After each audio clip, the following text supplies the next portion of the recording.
We're ready to start this in-person faculty senate meeting. And I'm very amused because we've decided that I can probably see myself to infinity because one just goes back and forth. You like that? I don't know that I like that. I mean, I should brush my hair or something, you know?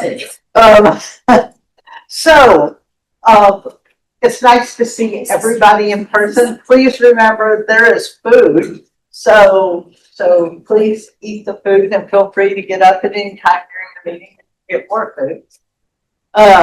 Because unlike the other side of campus where there will be lots of students that will come get the food at this time of night here, by the time we finish, there won't be that many people around. So that being said, has everybody seen the agenda? And does anybody have any additions to the agenda? All right. With no additions to the agenda, then the agenda is approved. Now, can we go to the February 24th meeting minute? Does anybody have any edits to the meeting minutes from February 24th?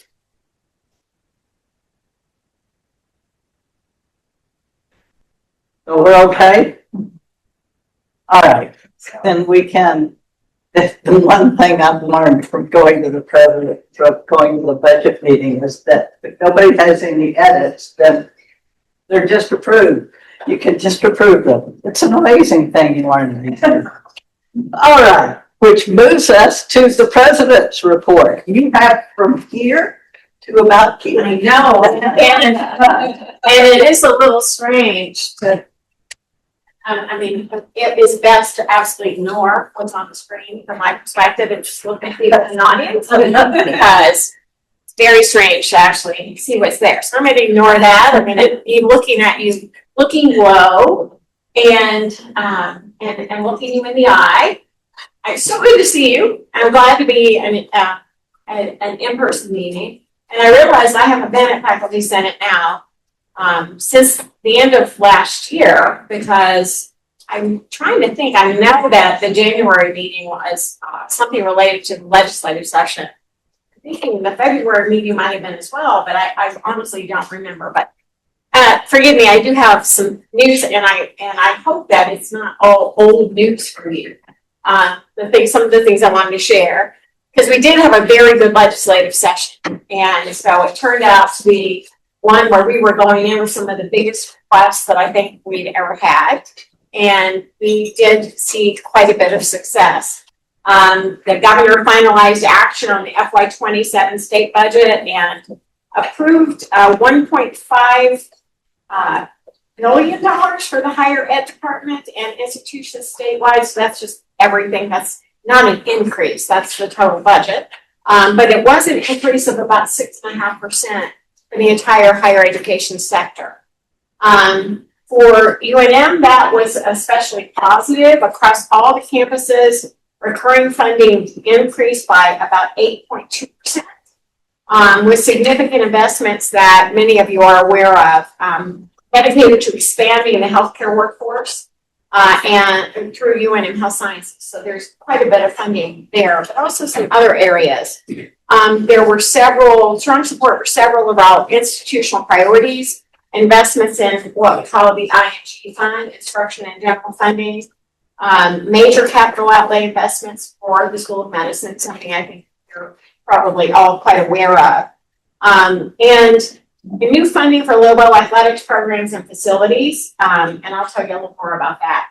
Our Office of Government and Community Relations, I don't know if you get that information that tells you where you can go, but they've released their initial findings.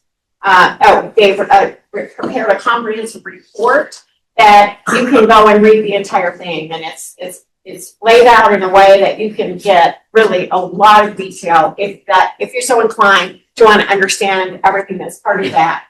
It's at govrel.unm.edu, so readily accessible for anyone that's interested in all of the specifics.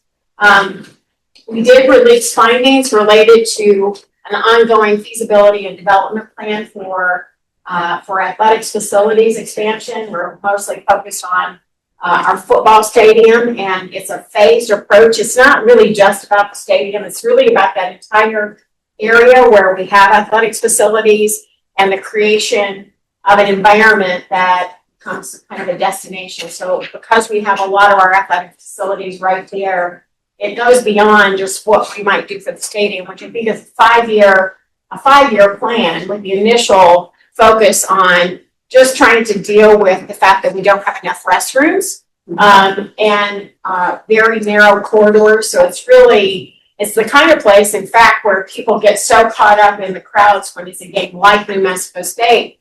There are people who went to a football game for the first time this past fall and weren't sure they'd ever go back because they got caught in crowds because there's so few entrances and exits and narrow spaces. So it's really not really not conducive to trying to get people to come to games.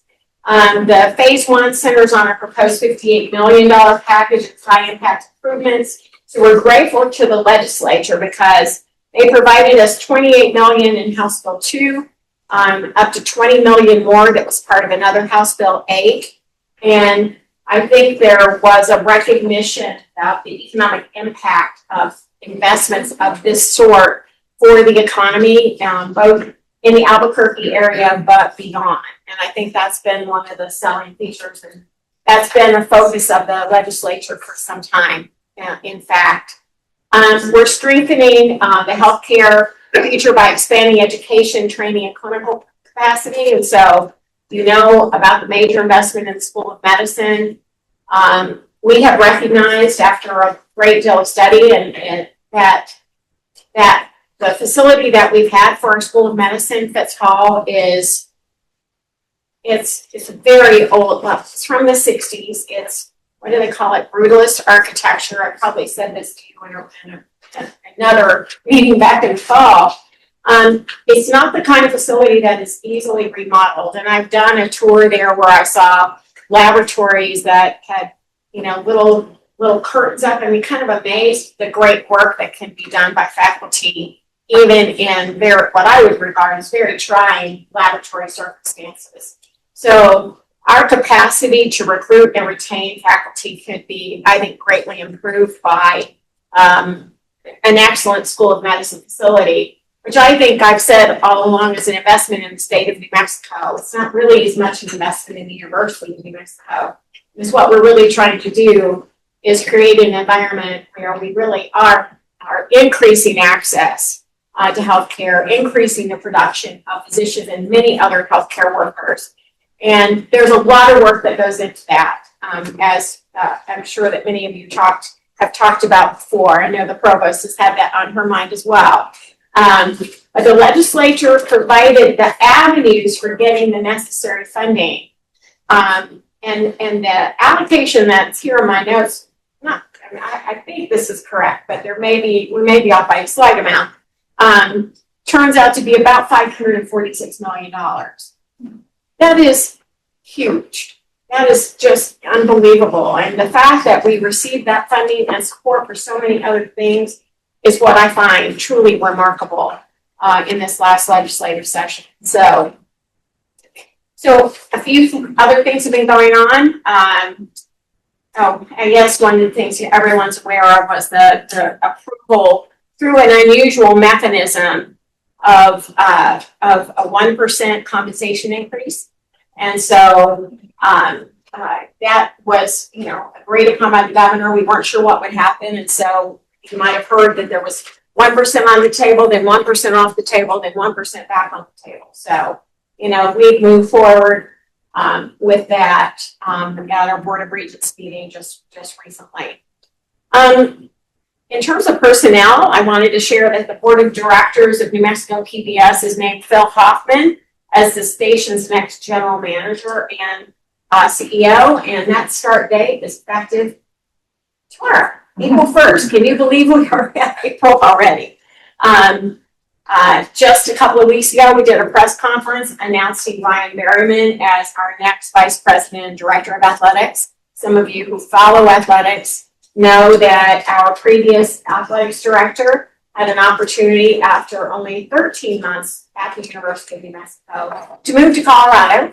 And so Ryan Berryman is a wonderful addition. We did a national search and he emerged as the top candidate. We have a transition in leadership underway at UNM Valencia. You might have heard that Provost Barbara Rodriguez announced that a chancellor there had stepped down. So to ensure continuity, I suddenly have this fear that I am saying everything that Barbara intended to tell you today. We should just a little bit, but just yes, okay. Yeah, James used to complain all the time about this. So anyway, to ensure continuity, Laura Musselwhite, who's the longtime dean of instruction there and chief academic officer, will serve as the interim chancellor. I do want to mention our national search for provost is underway and on track. Katie Wickowitz is the leader of that search. And I also want to say that the president's search is underway as well. And it does appear to be on track too. And so I expect that the community is going to find out quite a bit more about this search process before too much longer. You might be aware that the Board of Regents is the one that really conducts. They're in charge of the search for president of the university. And so the search committee has been doing its work.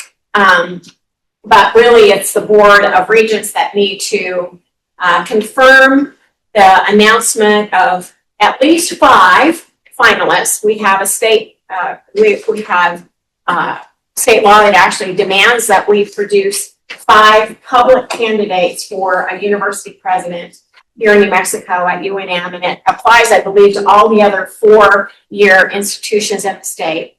I happened to have brunch a couple of days ago with someone who was on the Board of Regents decades ago, actually.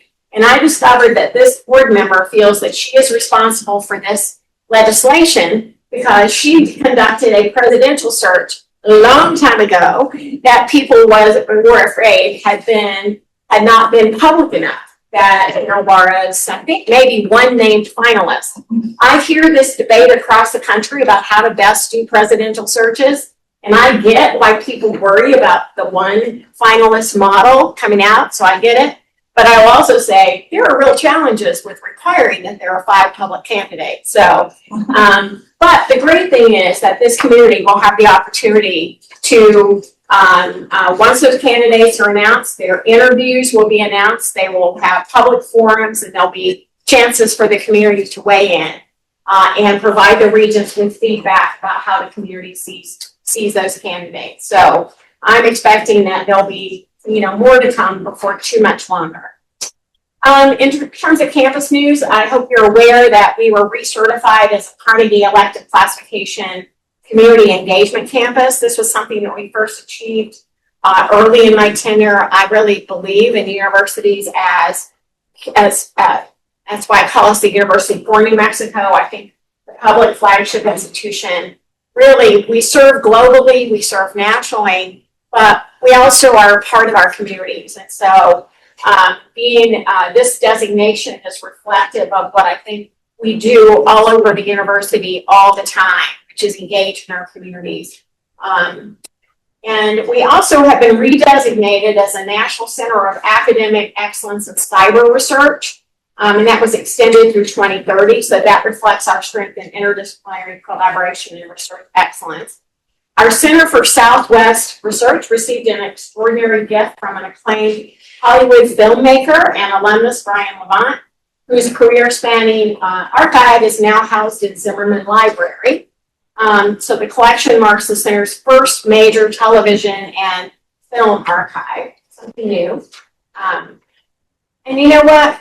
Having been in universities and living in universities for decades now in my career, I'm sometimes amazed by all the things that are here that I fail to actually get a chance to see or do.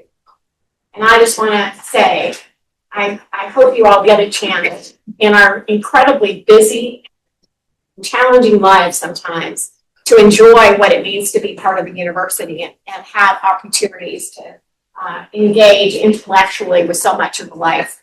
And things like this are part of that. The University of New Mexico is honoring a remarkable legacy as the SHAC ASAP Acute Care Clinic is going to have a new name, and I was able to be there in January. I'm not sure when the room was able to join us, but Dr. Philip Eaton gave a generous gift that allows that particular clinic to now be named after his late wife, Olga M. Eaton, who, so we had a celebration of her life and a recognition of what she's done to support, she served as director of our student health SHAC, student health clinic for 14 years. We are expanding access to life-saving specialty care with the opening of head and neck endocrine clinic at UNM Sandoval. For the second year in a row, our hospital has been named as one of the 2026 best hospitals for maternity care. And that's, of course, it's the big hospital in New Mexico, and it's the only one in the state to earn that. We're celebrating 20 years of the BA MD program. So BA MD program has been very, very popular in the state, very popular in the legislature. And it's really good to realize that it's been around for 20 years and really starting to see the impact of that program. And I want to also mention something that Barbara has done. We have a critical shortage, of course, of healthcare providers, and she has launched Belong. It's the Building Environments for Learning, Opportunity, Navigation, and Growth. And it is a strategic enrollment and academic planning initiative designed to expand pathways into healthcare professions and strengthening the undergraduate and education and student support system. So this will be, I think, it's a wonderful initiative to launch, really timely, and I think it can make a real difference for how we're able to serve the state in this area. So Barbara also appointed a university-wide artificial intelligence steering committee. Is this on your list of things to tell them? I'm going to shut up. I am not going to say another word about what Barbara's doing. Distinguished Professor Eric Krasnitz was named a Fellow of the National Academy of Inventors. And that's a really high distinction related to the work that he's been doing as an inventor. It's very, very meaningful. And also congratulations to Ray Hernandez Duran, who's a professor of art history in our College of Fine Arts, who was named a Regents Professor. So that is one of the highest honors for faculty. In terms of our students, who's heard about Lobo Lift? Okay, some of you know we've been working on Lobo Lift as a student. The president's office put funding into it. Student initiative for trying to help our students get rides around campus. And I got some information where our Lobo Lift program is seeing a whole lot of use. Total passengers, they just got it started. 1,270 passengers transported. Wow. And I mean, it's really, really remarkable. Another thing that's been very successful, just related to helping our students too, is the UNM Bike Valet. If you've seen it, the only one I'm aware of is sitting there next to Coach Joy.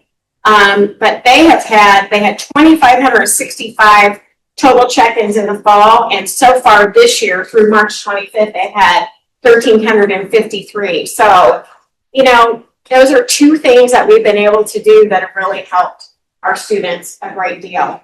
And I'm really pleased with the ways in which our students took leadership with these programs. So I delivered my State of the University address. If you've seen it before, you know that it seems that every year it got longer.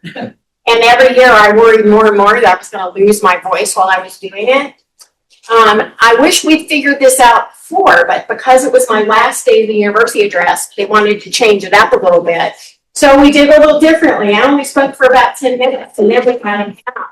That included Barbara, and it included Teresa Costantinides as the EVP for Finance Administration, and Mike Richards as EVP for Health Sciences. And we just had a conversation. I had a list of questions, and we had conversations about some things that have happened over the last 8 years and also kind of what people are hopeful for the future. So we called the discussion Opportunities Ahead. And I think that it's available if you wanted to look at it. It didn't last nearly as long. And I'll say this, it didn't seem like it lasted nearly as long as previous State of the University addresses were. Sponsored Green Zone training, it's been something I've been doing since I've been here to build a community that knows how to work with veterans and military families. We did that just last week, and last week I also sat down for a one-on-one in something called the Lobo Living Room. How many of you have heard of Lobo Living Rooms? And so it's really a remarkable program that alumni has been putting on. That it invites people, has a different topic, and they varied a great deal, but they're incredibly interesting things that are happening at the university or work that's being done here. This was a special Lobo Living Room we did last week, but there have been a number of them that have attracted more and more members of the community. Last week we had a conversation with someone named Mark Woodbury, who's chairman and CEO of Universal Destinations and Experiences. He got his degree here in architecture, so we had that over in the architecture school. He's been CEO and he's an 81 alum. And I don't know, I'm going to have to go to Universal because they now have places in Florida, California. They're going to have one for little kids in Texas. They have Beijing. They've got Singapore. They've got a new one that's going to be built in England. I'm leaving out a couple of places. Osaka, Japan. They have the Wizarding World of Harry Potter, Super Nintendo World, and I mean, when I talked to him on Zoom, it's the only time I can say I sat in a Zoom meeting with someone and saw a big statue of E.T. behind it. So anyway, it's quite an experience. But those are some of the things that have been going on since I last saw you, and I'm happy to answer any questions. I know I left out a lot of stuff. Anybody? Okay. Liz just wants to ask me. I'm getting surprised that people are shy, but that's okay. I have a question. Uh-huh. So isn't there a way that you could write a contract for athletic people that keeps them from leaving after 2 months, something?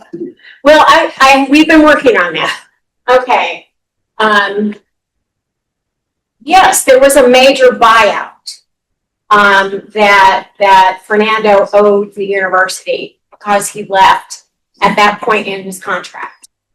And the thing is, when people have an opportunity to go from a school that's in the group of 5 or 6 now, with the Pac-12 now at our level with the Mountain West, they go to a Power 4 school, and the university covers the buyout.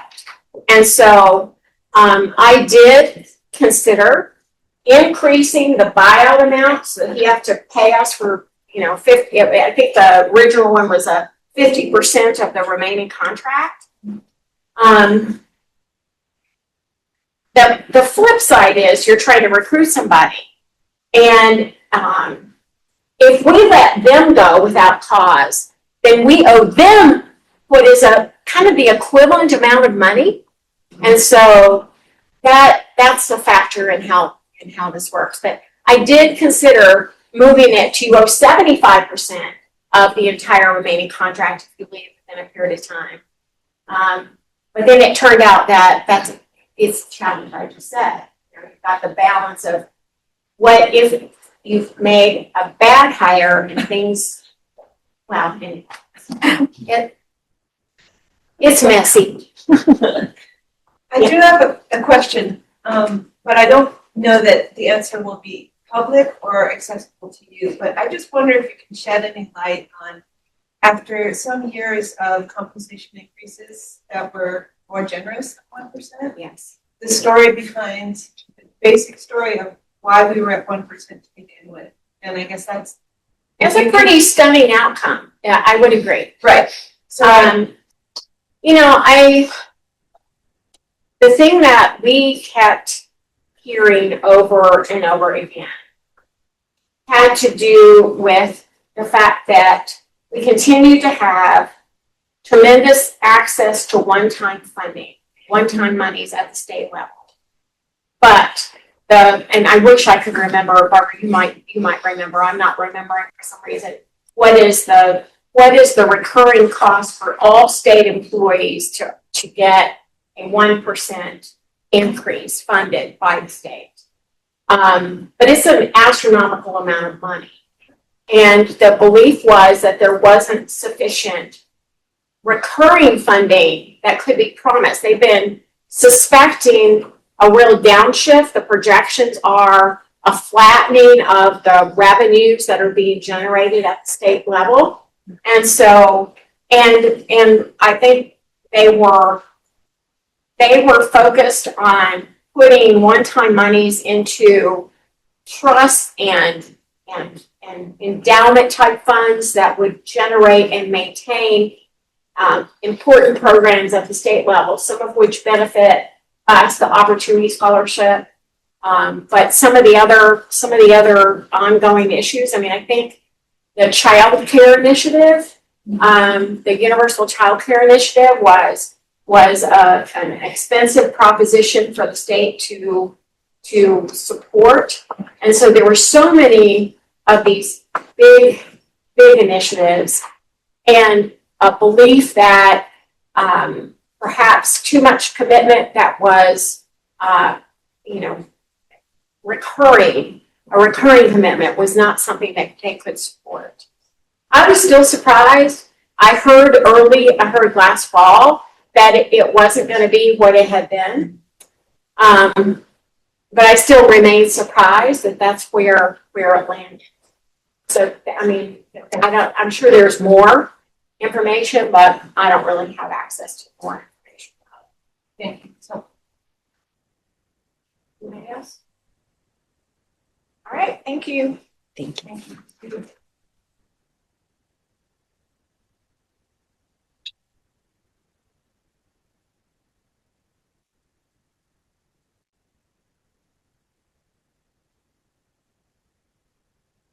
I guess I should get a copy of your PowerPoint. To say it was last minute, so it wouldn't have been ready for you to review. I tend to be doing things right at the last minute.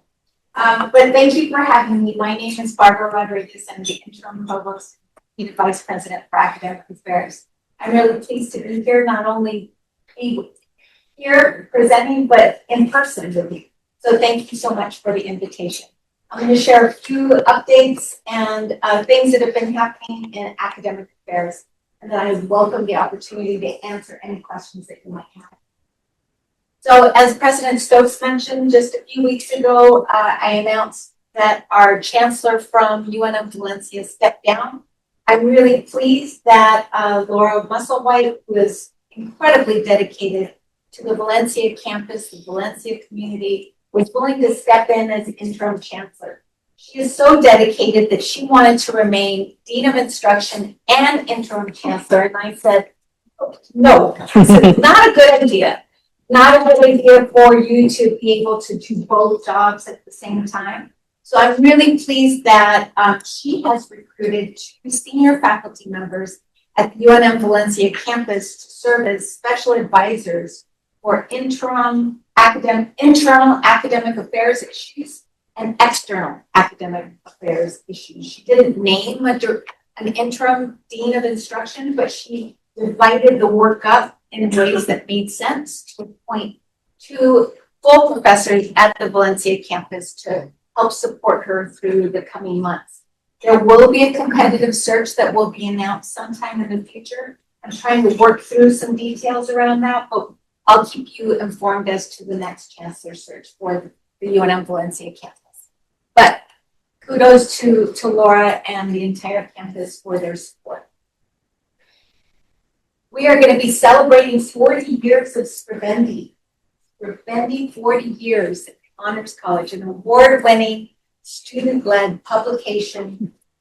We are looking forward to April 18th, the celebration at Pageant Hall. I have given up a whole Saturday to join my colleagues from Honors College to celebrate 40 years of an amazing publication. So Scribendi, if you're not doing anything, April 18th, I invite you to join us at Hodgin Hall. If you see some folks looking like aimless and trying to find their way through the sub in the next day through Friday, they are colleagues from our institutions across the Western region who are here to participate in the Western Academic Leadership Forum annual meeting. This is an event that UNM has sponsored as part of our membership with the Western Interstate Commission for Higher Education. We're expecting about 100 participants from institutions within the WICHE region, including Montana, Colorado, Arizona, Washington, etc. I'm really pleased that we have several UNM faculty, academic leaders as well, who are presenting things that are going really well on our campus. For example, the We Are One research initiative.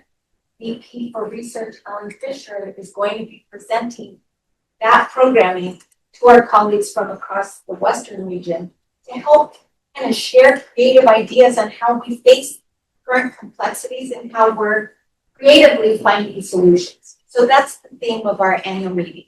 We're expecting 100 people and we're looking forward. They're here now and the meetings start tomorrow. So I wanted to make you aware of our leadership around this effort. As President Stokes mentioned, I'm really pleased that we have been successful in launching an important task force. I think I told the story that Ken probably remembers it when we launched the task force, Belong, Building Environments for Learning, Opportunity, Navigation, and Growth. I was sitting on my couch one evening and I mentioned to the group, the couch is probably the best place where I do some of my best thinking. It's cozy, it's in a quiet spot. And I thought to myself, we have not done sufficient planning, in my view, to help support enrollment, advising, curriculum, everything that we need to support the initiative around expanding healthcare workforce. We have a lot of work that we need to be doing and thinking about on the central branch campuses to help our undergraduate students navigate to these health professions.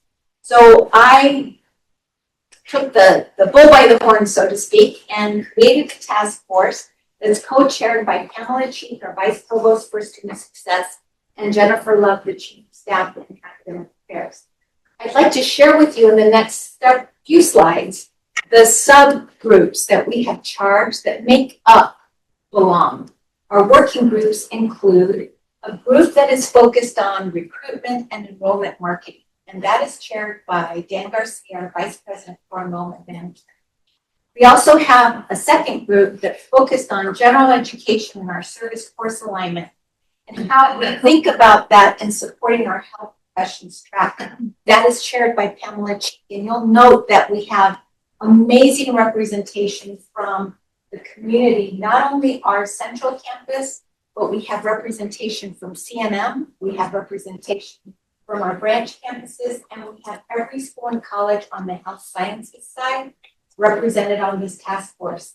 I will tell you that when we sent out the invitations to participate in this, we did not get one no.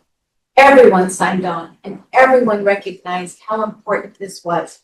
When we launched the group not too long ago, we asked the working group members to give us one word, what they thought about this working group.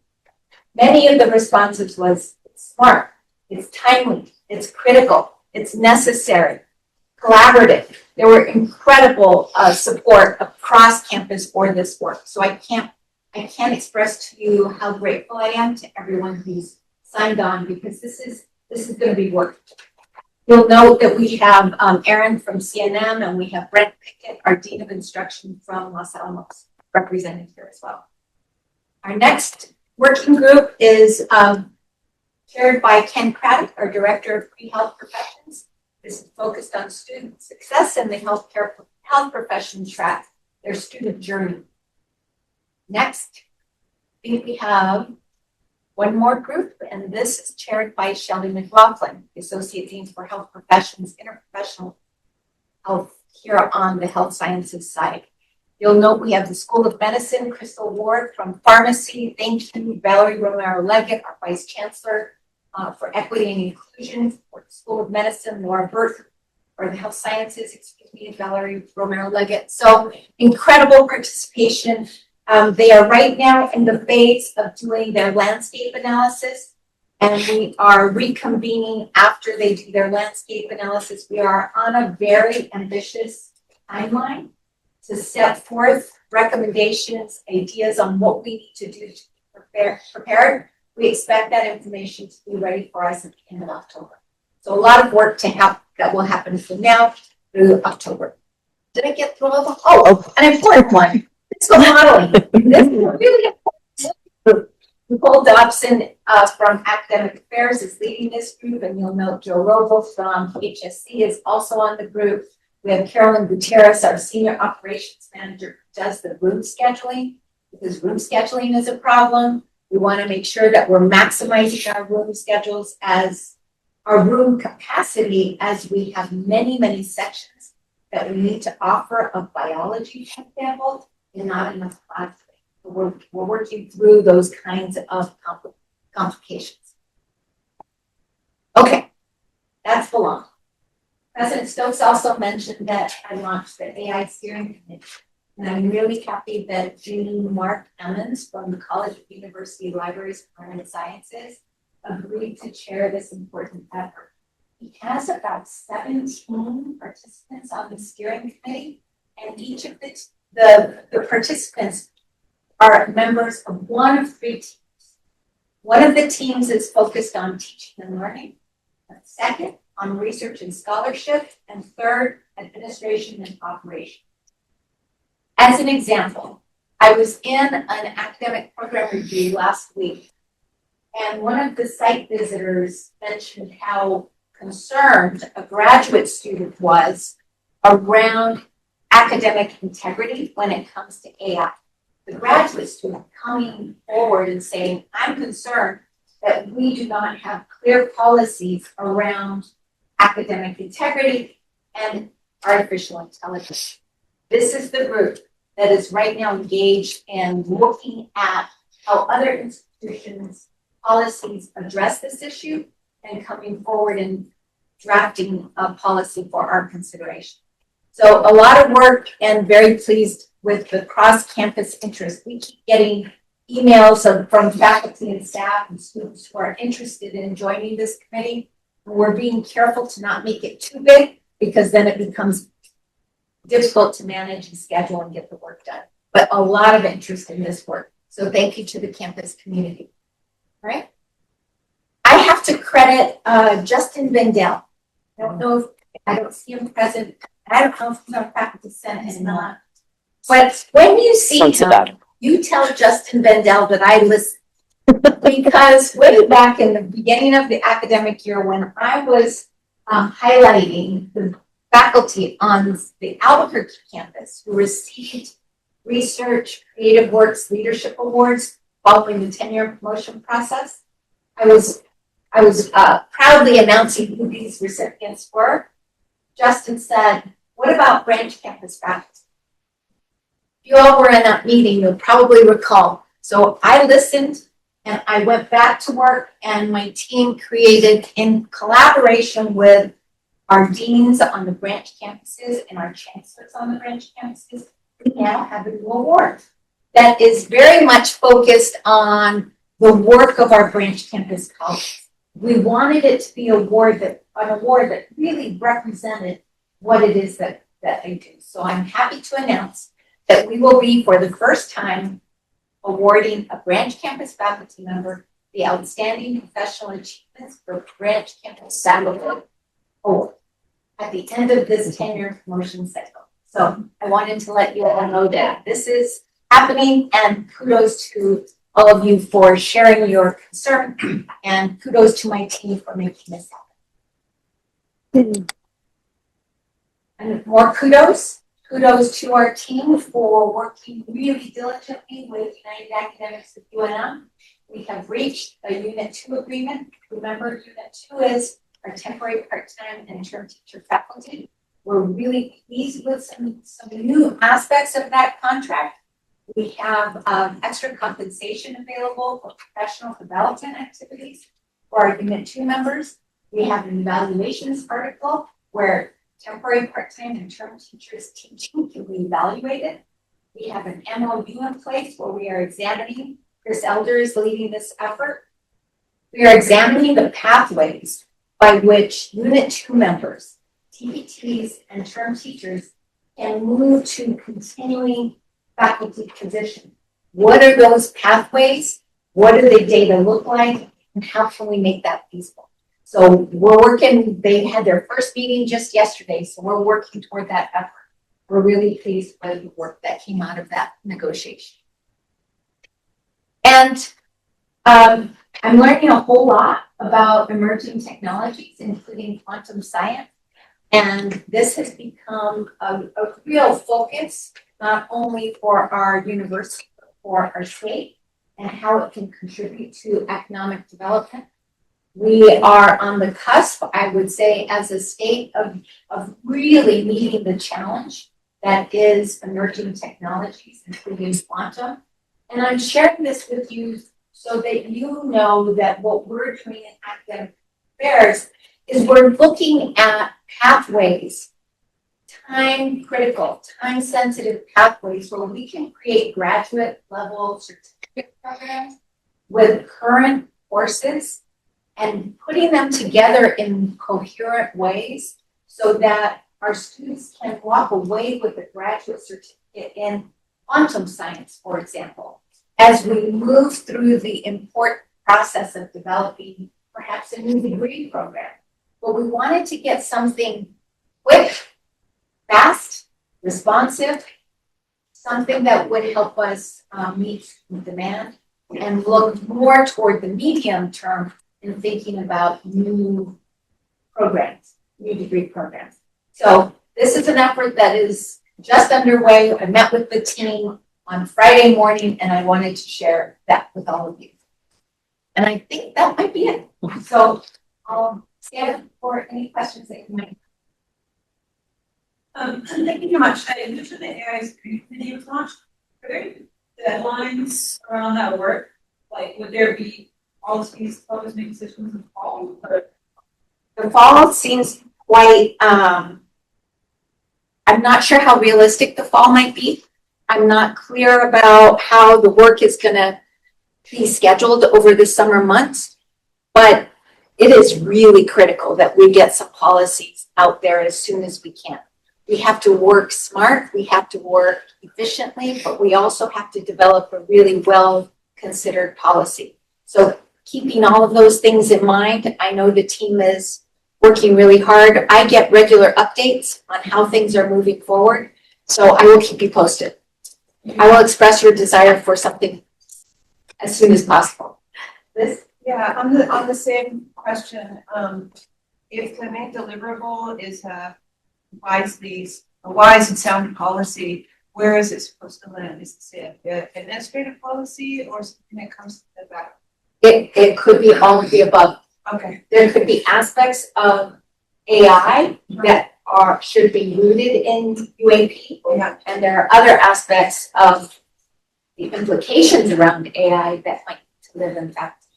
Okay. So recognizing that, the draft would go to Faculty Senate Policy Committee for their consideration. So all of that. And the AI committee is not solely working on policies. Yes. About AI. Yes. I like that. I don't know what it completes topic completely, but it would be nice to have a study of everything for AI. And the reason I say that because just today came out from the Genesis meeting, DOE is saying clearly, submit a proposal, we can use AI, right? Because the proposal will be most likely reviewed by an AI agent. So that's the direction of the DOE is going to request. It's an AI proposal, manufacturing of materials, whatever. But they are using AI to do proposals, so I feel that it's going faculty cross campus should have access to AI teaching, and maybe secure AI where the data are secure and we can use just for internal processes.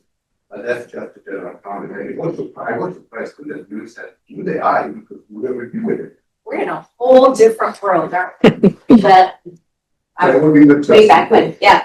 Thank you very much. I will share that. And I know you're in communication with some of the team members around AI. So, Yes. yeah, we'll double team. Yeah. Okay. Thank you. All right. Yeah, thank you. Just a quick question about the new branch campus faculty award. What's the process by which candidates for that are selected? Very good. Good question. Thank you very much. So in the same way that we identify candidates for Albuquerque campus, candidates, faculty who are candidates for tenure and promotion, any kind of milestone review, mostly tenure and promotion to pool are fair game. They are put in the pool. And as part of the Provost Advisory Review Committee process, 2 reviewers are assigned every single case.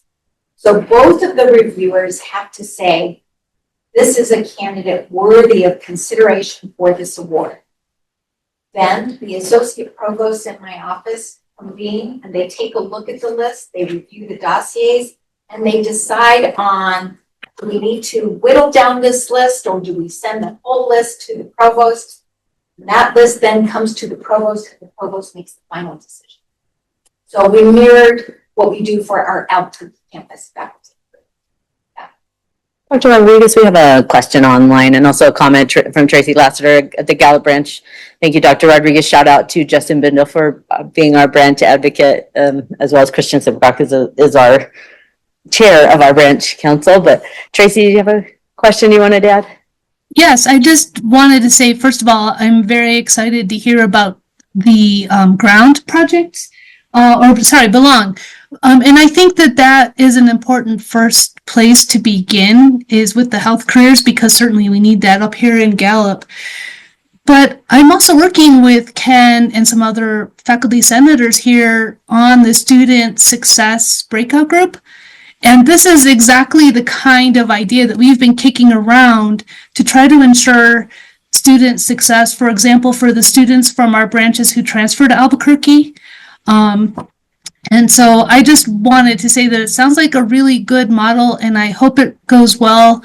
And I see potential in it being scaled up into being more about student success in these other pocketed ways, like transfer students or, Indigenous students or something like that. So I'm very excited to see that happening, and I'm going to ask Ken about it a little bit more when we have our breakout session. But I think that is a really good model for the kind of thing we've been talking about in the breakout rooms all this semester, all this year. So thank you for that. I appreciate that feedback, Tracy. I'm really proud of it myself. And what I would also like to add is that I have President Stokes' support to engage the National Institute of Student Success, NIST, who will be coming in fall of 26 to do an assessment of our processes to identify where do we unknowingly present obstacles for our students that impact student success. I like to think about it in terms of a secret shopper.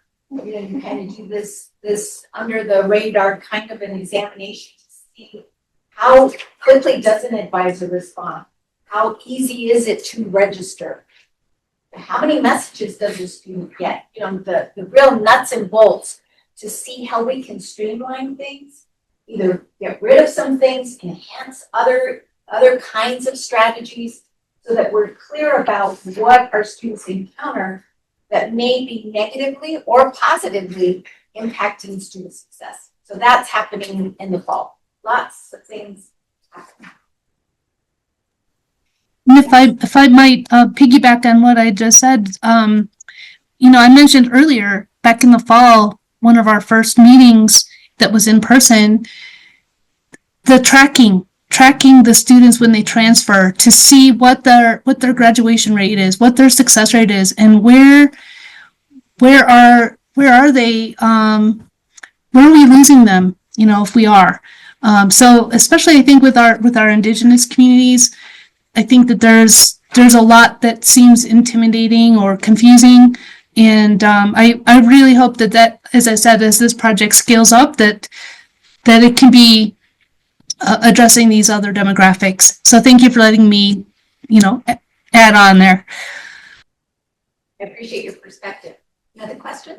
So I just had a question about the makeup of the AI steering committee. I noticed in the list there's nobody from HSC, and I want to know why that was. I don't know. I will have to check in with Dean Emmons. That's a great observation. Thank you. I know that that might be an old list because It's on the website. is it? So we'll have to update that because that was a point that I made, and I think you and I talked about it, right, President Stokes? We were very intent in ensuring that we had representation because we want the perspective of our entire community. I'll check in and make sure that we get that update. Thank you for that. All right, thank you so much.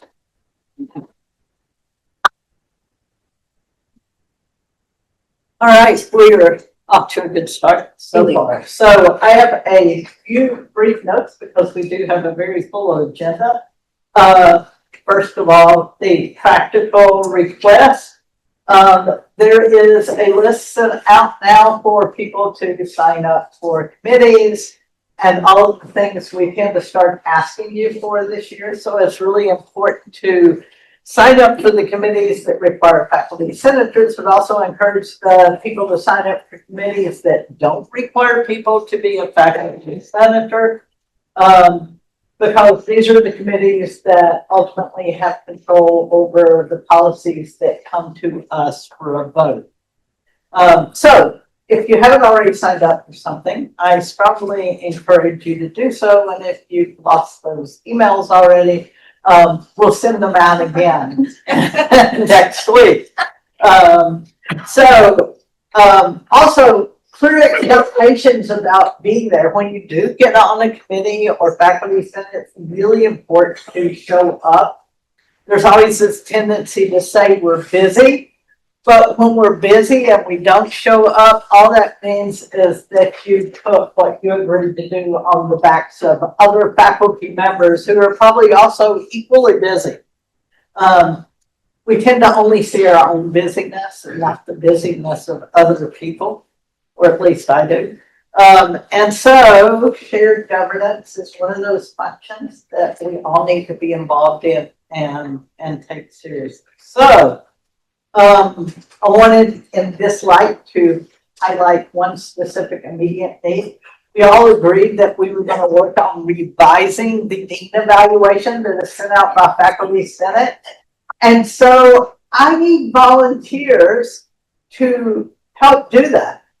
Or send me the name of somebody that you want to volunteer to do that if you think they'll really do it, and I will be glad to reach out to them. So please, we need to get this started before the beginning of next semester. It's already going to end up being a year. It'll take a year, so it wouldn't be implemented this coming year, but the next year. So it's a process, and we need good people to do that. Second brief note, evidently the regents did not vote on the health insurance change and what that would be at the last meeting, so that's still outstanding. I am pretty sure, and I do not wager on anything, but I would probably wager on the fact that it's not going to stay as is. Yes, Chris. It's actually management's decision, and so the Board of Regents doesn't vote on it, if I'm correct. And the decision is 13.1%. With the removal of GLP-1 drugs or weight management. However, GLP-1 drugs will still be covered for diabetes, and I'm not sure what other. Yeah. I think President Stokes. And I charged a group, HR and others to look into how we support those employees who are currently using GLP-1 for weight management. And so my understanding is that they've got something in front of University Council. Our goal is to provide financial support to those who currently use those drugs. And so I think those individuals will contact them directly.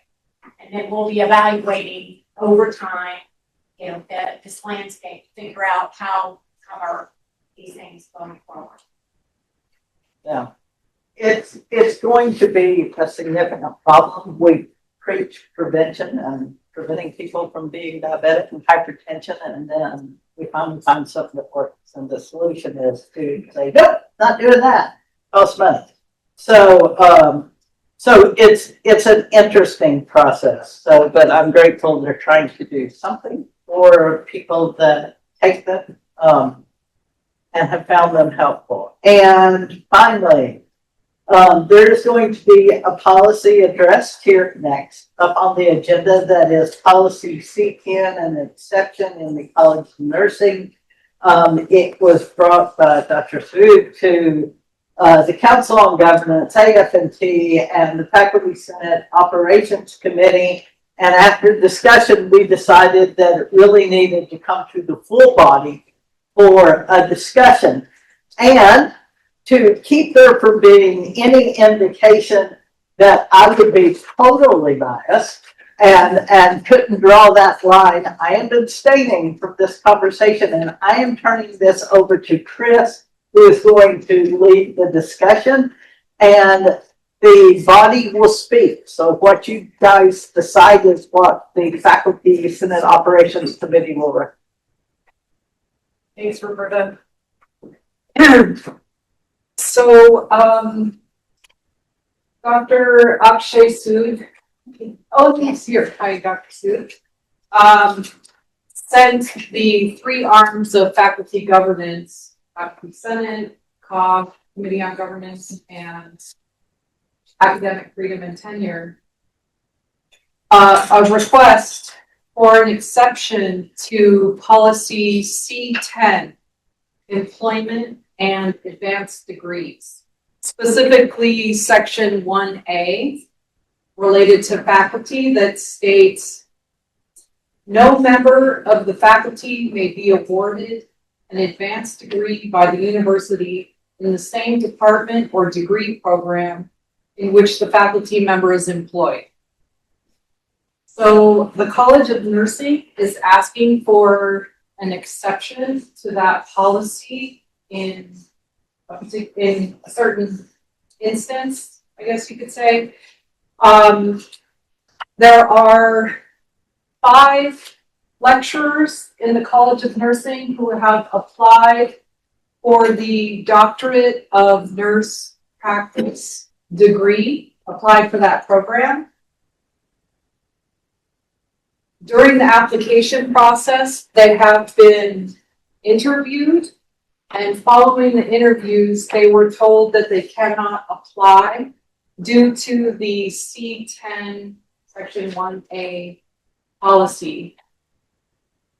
There is precedence in the college. There are individuals who are enrolled in the DNP program currently who are also faculty in the program. They are hoping that by making an exception to these 5 lecturers who have applied and who have gone through part of the application process, that an exception could be made in this instance, following precedence that has already been set by the college, and in the hopes of helping UNM, helping the state address the nursing shortage that we face. AF&T, Sever, who chairs AF&T, sent the Faculty Senate and COG a resolution from AF&T, which states,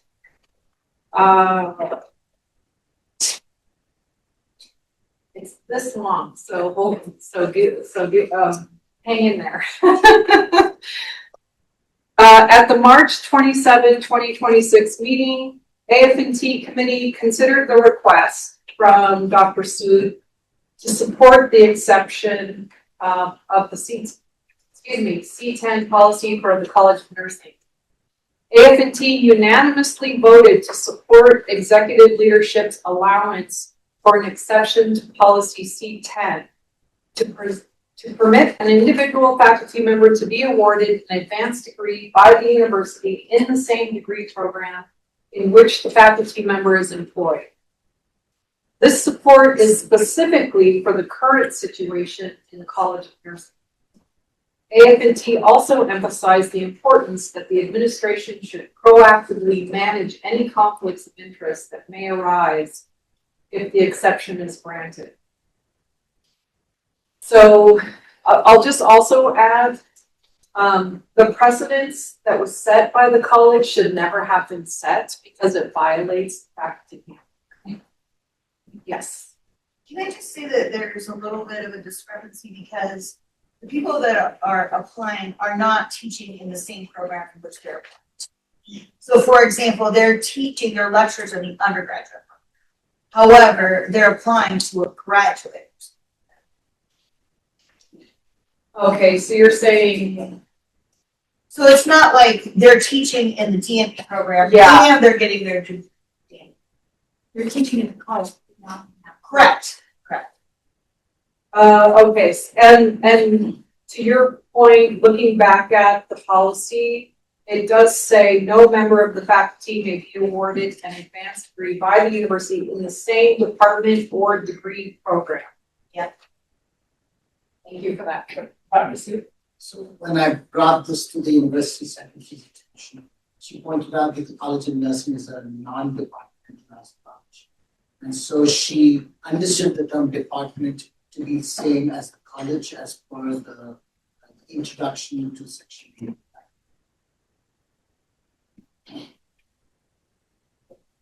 8. I have a question. And I agree with what she said, in a very nice detail. What I don't understand in the process, why does people that apply and they went through the review process when my understanding was they were not supposed to apply. So it seems that at first they applied, they go through the review process, then we ask for exception. Exception should be asked before. And does it make sense? So I don't understand why this process went through in this way. Let me, That's not a question, it's a general question. yeah, I'll I let think what she these said. two people respond, but I also just want to say part of the answer possibly is that there are people within the college right now who are currently enrolled in one of these, either the DMP or the PhD program. Sorry, go ahead. Hi, my name is Rebecca Fabian, and I'm one of these people that applied. So I thought this was a good place for me to show up to and clear your discussion if decisions are going to be made on that. The reason we ended up applying is because it was advertised to us that this was something, it was an opportunity, a way to open up access for us to get advanced degrees. And it was highly encouraged. Each of us already has a master's degree, and we were looking for a terminal degree. We reached out and it was advertised to us that we need to go through a multi-step process in order to receive this exception. It involved first meeting with our direct supervisor. Secondly, we had to meet with our associate dean of academic affairs. And then thirdly, we needed to draft a letter of exception describing how we would mitigate any conflict of interest. And that needed to be given to the dean of our college, of which then we received approval, written approval that we could apply. So therefore, we then submitted our applications, and we were treated just as any other student, and participated in the interviewing process just like any other term degree student. And that's kind of where we were left until it was time to give the candidacy decisions, of which we were then told because of our lecturer status, we were no longer permitted to attend, despite receiving approval before participation. Thank you for those details, Rebecca. Sure. Did you want to add? No. Okay.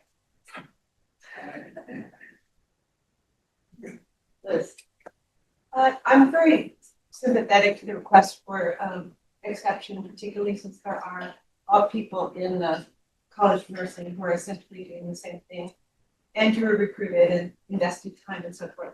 It's not my decision. But what I would observe is that I'm confused about the kind of proper jurisdiction of who makes this exception. It seems to me that C20 is under the direct, the place where you would go to fix this in a permanent way is the policy committee of the faculty senate. Right? Well, And we can talk about the permanent fix later, but just is that right now, we're not talking about a permanent fix. no, I understand that, but I'm just clarifying that. Yes. See the proper framing. Absolutely. I don't understand. For C10. Yes. C10, sorry, Yes. to fall in the jurisdiction of AFNT. Yes, and right now, I think all that's being asked of, as was asked of AFNT, is, I'll let Sever speak to this. And this isn't necessarily a binding decision from the faculty senate, it's just a kind of resolution that this is what we would support, you know, where the faculty senate support would lie. Sever, Am I allowed to talk? Liz, no, go ahead. I'm not a member of the faculty senate. You might not. Roberta, yeah. Okay, yes, go ahead. Just as part of this, that was this at length. Yeah. Not as a short timeline. And yes, it is the policy that will deal with that situation. This particular resolution that's here is just dealing with the exception. It will have, and of course, you have the Senate President and the leaders of the policy committee are aware that if this needs to be addressed, that's where it will go, which is the faculty senate policy. Yeah, I appreciate that question, Liz, because I think we went right into the discussion before I got a chance to say what we were doing here. So I appreciate that. Yeah, so as I understand from Roberta is this conversation is to inform, is to inform the operations committee, who has also had a conversation about this, but decided we should take it to the full Senate. Where the faculty senate support would lie. Would it support this exception, this for the current lecturers who have applied to the program and who have already started that process? And again, it's not a binding decision. It's just so that we can communicate to the decision makers where faculty governance support lies or not. Yes. Just the last part of my observation would be that in other occasions when faculty and admin actually have sought clarification on a particular policy, it has gone to the policy committee, who has rendered an opinion in a memo, right? And so my question just would be, if I wanted more information, I would want to know the policy history of why this barrier was erected in the first place.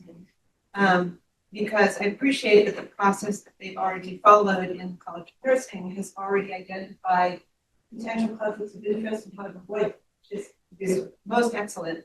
But I still, in a more perfect world, I would like to hear the recommendation of the policy committee, having investigated what we know of why this policy is here. In general, I think that's being addressed. What I'm guessing is the origin of the policy, but it makes me comfortable not to know that first. So that's just my procedural concern, which needs to be set aside so that these people can know whether they're enrolled in the program or not. Yeah, I mean, that's also something we talked about in operations, and with Rebecca being here, it just reinforces it. Like, we're talking about people's real lives. We're talking about real people. So yeah, so I appreciate you recognizing. Yeah, please. Who does the finals? I'm looking over at the provost in case she would know. Or who would make the ultimate decision about such an exception? Would it be the dean or, but then that would be overriding the faculty handbook. So it's Yeah. That's where the, You talk about in this particular case. Yes. It's actually the president, but it has to go through the chair. It goes through. Oh, you're in the hot seat. I'm just kidding. President Stokes did not know this conversation was happening. We don't expect President Stokes or Provost Rodriguez to make any decision about anything we're talking about. Akshay? So my understanding is that if the EVP, who's the provost for health sciences, can make this decision, of course, the EVP would not be one to consult with the president. So if the EVP is given these interim recommendations by the three shared faculty governance committees, the EVP could make this decision. The EVP did not want to make this decision in the absence of recommendations from the shared faculty.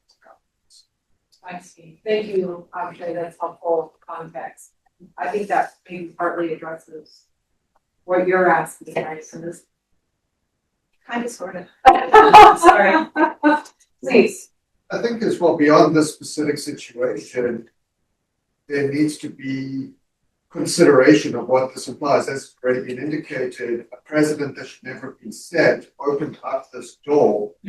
If this is allowed to go forward and is accepted, does this policy even need to exist? Would you go to policy committee? But if it doesn't get rescinded or removed in some way, what does this mean, not just for College of Nursing in this particular program, but for all programs on this? Because is this going to become a revolving door of exceptions coming through Senate and involving a lot of folks? So beyond this specific situation, what are the implications for both decisions, if it's denied or if it is supported?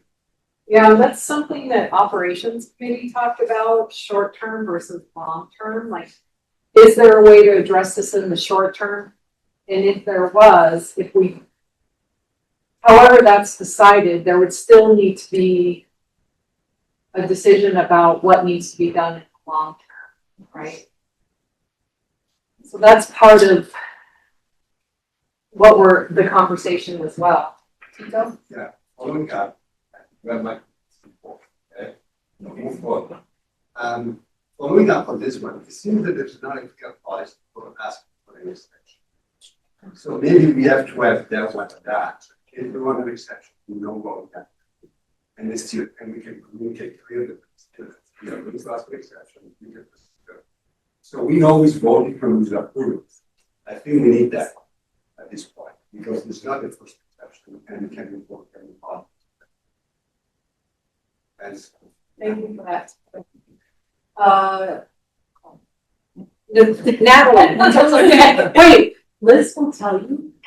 I call her Leslie the other day. Yeah, that's true. So, It starts with what? at lunch, we were at lunch together and call her that. So I'm picking my brain to try to decide why granting an advanced degree to someone who teaches in your undergraduate program is any more of a conflict of interest than about 50 other conflicts of interest that I can think of that happen every day.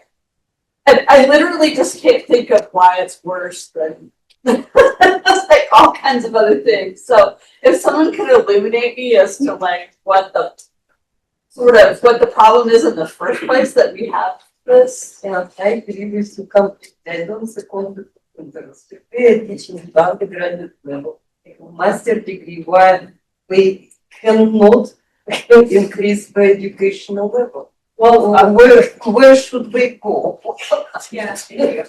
Why we are not permitted to do whatever all people essentially can? I think this goes back to a point that Liz made earlier, asking the policy committee for a history of why this policy exists in the first place. But I'm sure if we think about our own departments,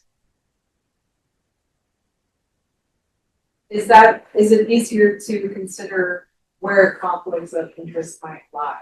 If you're thinking about your own department programs, that might help answer that question somewhat. Go ahead, please.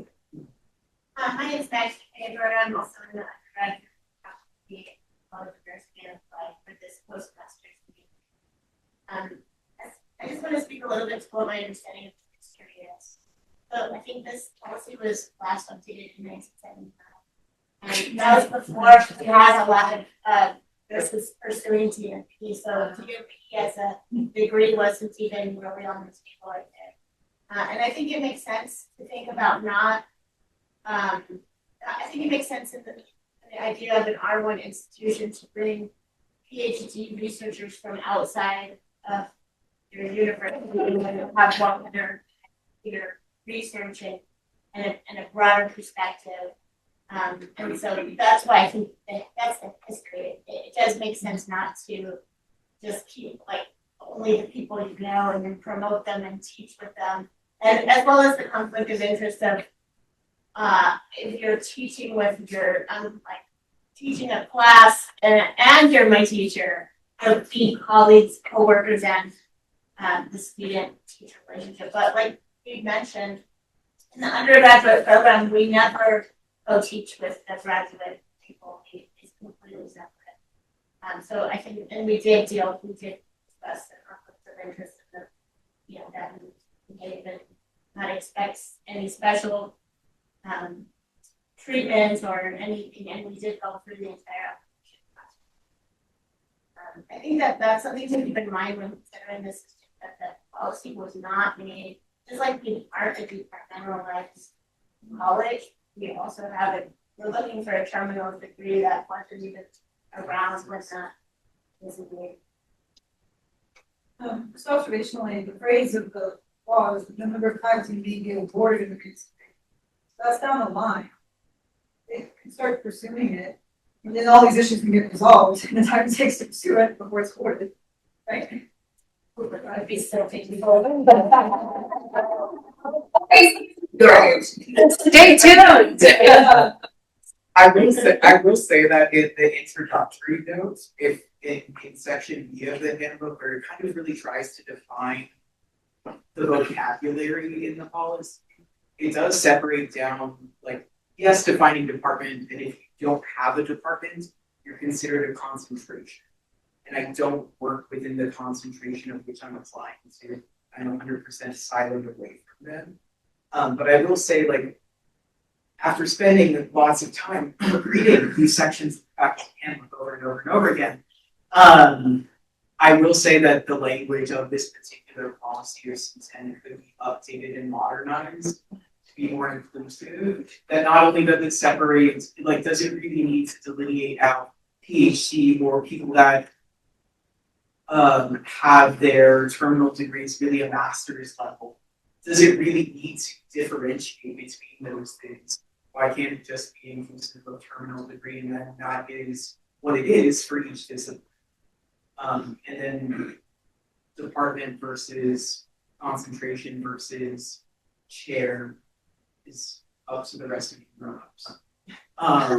But I think it could be more inclusive and clear in that.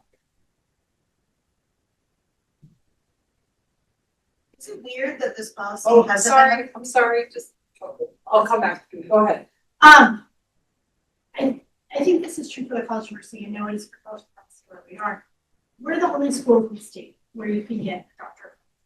I believe the College of Nursing in Finland, where it's the only school in the state where you can get a DNP. And it is a practice focus, much like the PharmD is, degree.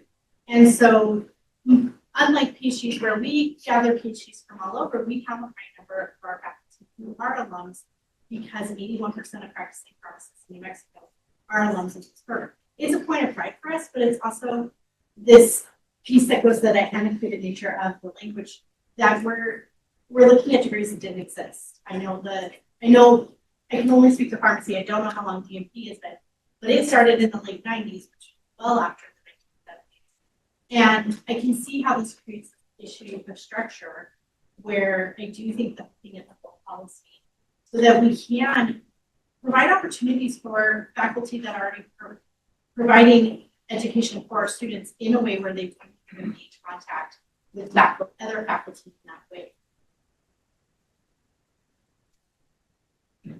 I think you also raised a good, or just remind me of what Maggie said about, when this was said in the 70s, and there was a desire for more heterogeneity among.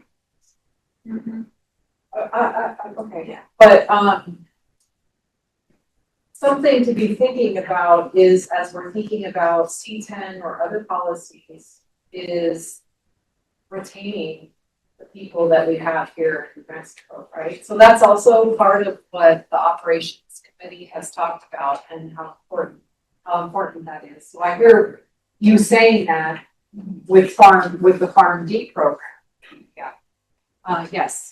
So I actually just had a question. Is it odd that this policy hasn't been updated since 1979? I have to tell you that the policy committee, the faculty senate policy committee, is one of the hardest working faculty senate committees there is. So I don't know if there's,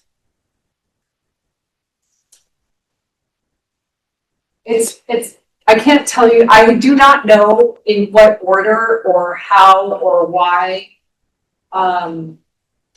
policies are looked at, updated, revised. I'm guessing it has something to do with this situation where something comes up and the policy no longer possibly fits what we need, right? Yes. Yeah, that's what I was. Is that more? There's. I know. Oh, okay. Sure. I was previously, this is from Party Start, I was previously with the University of Colorado Springs for 5 years. It's very common for folks to get their doctorate from UCCS, then be employed as staff faculty. Did my doctorate at UNM, left for 5 years, and came back as faculty there. Policy for this break. Yes. I think if the fairness or conflict of interest is made coercion, then maybe have two external examiner when giving exception in mind, ensuring that there is fairness. Conflict of interest is not fair to the two external examiner. They're working completely. That is one solution. Is it external review of the FT committee already review, right? For this situation? Each committee looks at it. Huh? Each committee looks at it independent. Yes, so, but how independent you want? I don't think that's a job for AFT. I don't think that's under their purview. You're talking about reviewing at the program level? No, the external examiner during like for PhD, there's an external examiner. I see. That's what I'm saying, like Yeah. two external examiners instead of Yeah. involving themselves. And then from policy committee perspective, since I'm a little bit committee, generally somebody should submit a revision because this is what we get plenty of policies with revisions. So somebody should suggest revision and justify, and then the work will start. Otherwise, we don't just start from ABC and shaking. Takes a while to get to see, doesn't it? Yes. So there should be some move with submission of the situation. I think this is part of the long-term strategy, right? I mean, part of the long-term strategy of reviewing policy and thinking about these sorts of things, depending what that policy looks like.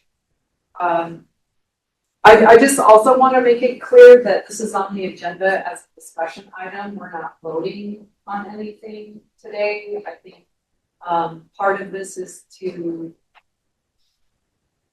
hear from all of you so that operations can talk about what the next steps will be. Ozzy, this. Oh wait, I got everybody. Okay. Oh no, I missed you. I was reading my hands because there were online meetings. Thank you. Thank you. I missed Mr. Farnsworth, and I just wanted to piggyback a little bit on how easy is it to find faculty? We search for years and years and years and cannot get back. Why are we very Akshay would know. It's particularly difficult for the College of Nursing. It's a national process, and we have to support our College of Nursing. Very hard to find College of Nursing faculty, and the retention is very low at the College of Nursing because many of them are retiring. And there's a constant need to replenish the retiring College of Nursing faculty. So amongst all our HSC units, the College of Nursing is the most vulnerable unit and really needs us. And I think a lot of our programs, the health professions programs in general, I had to leave this day to get my doctorate. And when I came back and I am, trying to recruit faculty members and sitting on all of these committees, and we can't, I finally went to our faculty and I said, we've got to grow some faculty. And that's what we did. We came back and we created a doctorate. Now, our students are working for us, but we have since graduated 5 students with doctorate degrees that we can now. I think that that's something that actually has to be in place here. Well, just a little more context, in addition to what I've said, is that there's a nursing shortage. And the reason there's a nursing shortage is because there's not enough faculty to teach enough students. And so if you make faculty in the College of Nursing go get their advanced degree somewhere else, then they're gonna leave and not come back, and we're shooting ourselves. That's very more. Chris, Well, yeah, I mean, I'm hoping that Roberta would tell me when. Sorry. We probably need to just kind of. Can we end on Ozzy's comment? Yes. I think the issue of whether to support this is a lot easier than exactly how to change the policy. Yeah. Could we have a straw vote of whether the faculty senate supports this? Ask of the exception in this case.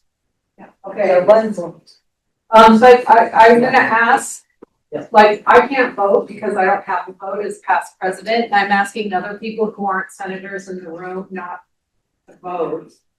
So, do you wanna do a straw vote? Just a straw vote, knowing that a permanent policy change will have to go, we've been recommended, go to policy committee.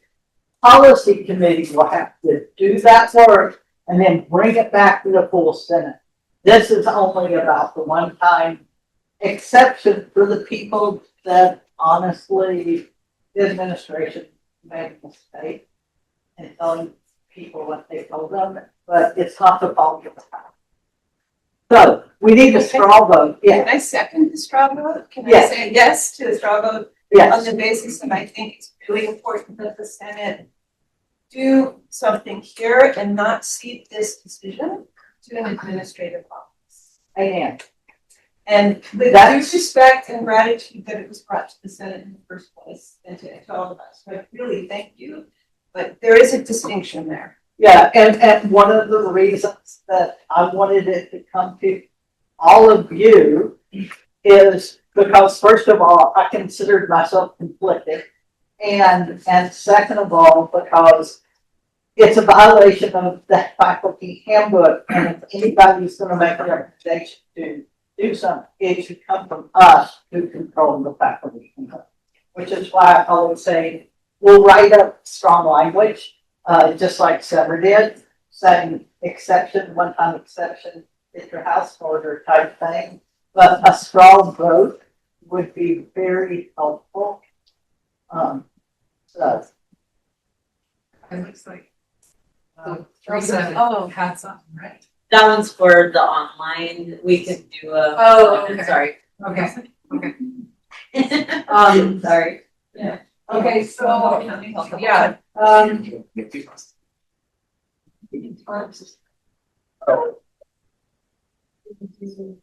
this is how we're gonna do raised hands. Raised hands would be great.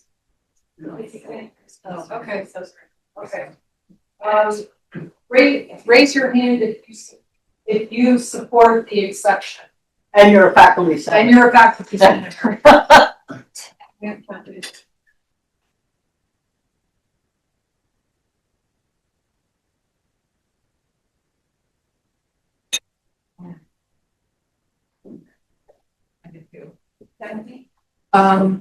Raise your hand if you this way, but raise your hand. 17 plus. Raise your hand if you do not support the exception. Yeah, that's why I'm doing it this way. I think it's being honest. Well, the easy way is to ask the question. Or, okay, raise your hand if you abstain.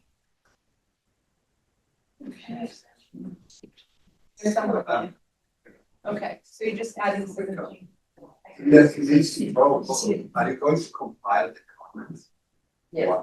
They're listening to that. Yeah, I've been taking notes. Oh, okay. And so I agree with that. Yeah. That would be good to hand off to the policy. Well, I just want to apologize for doing this straw poll this way. I think it should be anonymous, but I think We can send out something if you want to follow up. you want to do that? Well, but then people who haven't been here for the conversation, it's hard to just. Well, and it's just a straw poll. It's not a vote, vote. It's just a straw poll to see how people do. I have, so we'll write out something and then we'll share it with everyone as well as the stuff for you. There was a consent agenda curriculum changes item. Is there anybody that's, can we get a motion to approve the consent agenda? Yes. I moved to. Okay,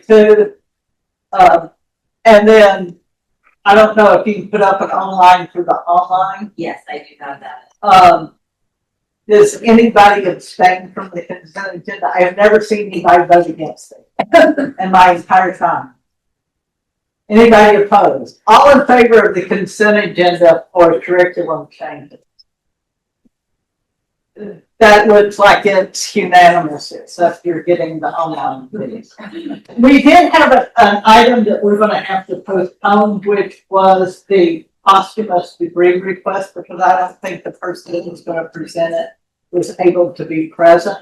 So we can still do that next month and make sure that it gets done in time for graduation. So that was that piece. I appreciate everybody's conversation. We don't really have time to do the breakout groups, but one of the things I was hoping is the people that were in the breakout groups might give short presentations about what they did last time. And what you've got, what progress you've made, because I noticed that one of the things you've been working on all year, the provost managed to make progress on. So this is good as well. So if groups want to report out, does anybody want to report out from their group? I guess. Go ahead. Christian and I can report out. So we're the working group that's working on equity and cohesiveness across campuses. And one of the things that we had as a goal was getting some clarification about the structure of the university, which Liz provided for us at a previous meeting. Doing that. And another thing that we were working on was understanding for various kinds of award programs or other kinds of resources for teaching, what was available only to central campus people and what was available to also branch and health sciences. And so now we have this new award by Dr. Rodriguez, so that's really wonderful. Christian, you wanted something about the other thing we're working on? So we've reached out to CTL just to schedule a brief meeting with representatives from Center of Teaching and Learning to just discuss and get clarification about what kinds of resources for faculty and for instructors are available to faculty throughout the university system, including the branches and School of Medicine and North Campus generally, and what are reserved only for central campus faculty. I think this just makes things a lot easier. What kinds of resources and opportunities are available to them, given their position in the system and what. Thank you very much. Are there any other breakout group. To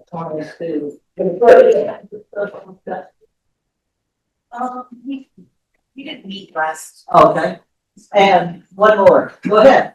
Yep. Yeah, it was on a one with Twitch climate, especially talking about funding cuts and whatnot. I think the ask last time was to develop potentially action items. And so one of the action items we came up with was to propose developing a policy to deal with faculty whose research has been hurt at the sudden cuts in funding at the federal level. Especially if those cuts came in before they reach tenure, so that they're in the process in the pipeline and then funding dries up.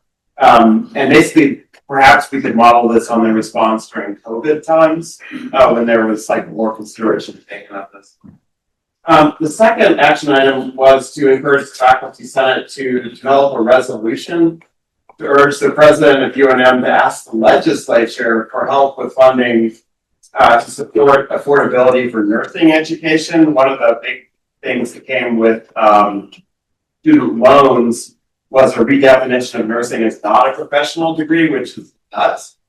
It's also like against, I think, state priorities. And so this was something that might be a winner at the state level. This is something that's clearly needed. And it's something that the state could potentially step in to help make sure that this goes forward. And so again, this would help align this sort of a thing with both state and university priorities. Thank you. Anyone else? Yeah.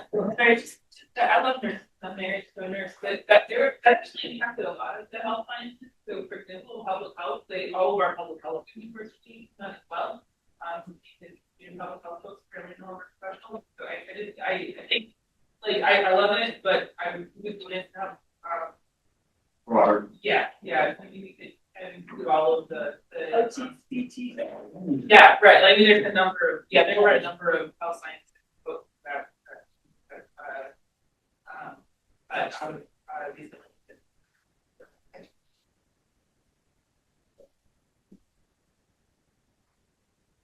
Anyone else? All right.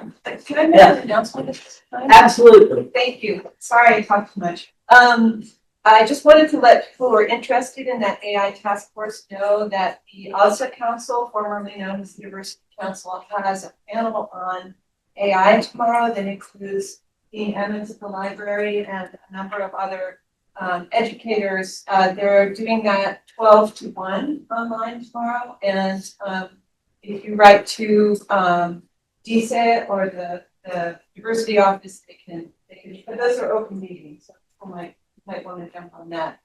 That was it. Any other announcements? All right, hearing none, can I get a motion to adjourn? So all right, I know nobody's gonna disagree. Food, so please grab some food, hydrate yourself, take something to drink to the trip home. And thank you for coming in person, it is greatly appreciated.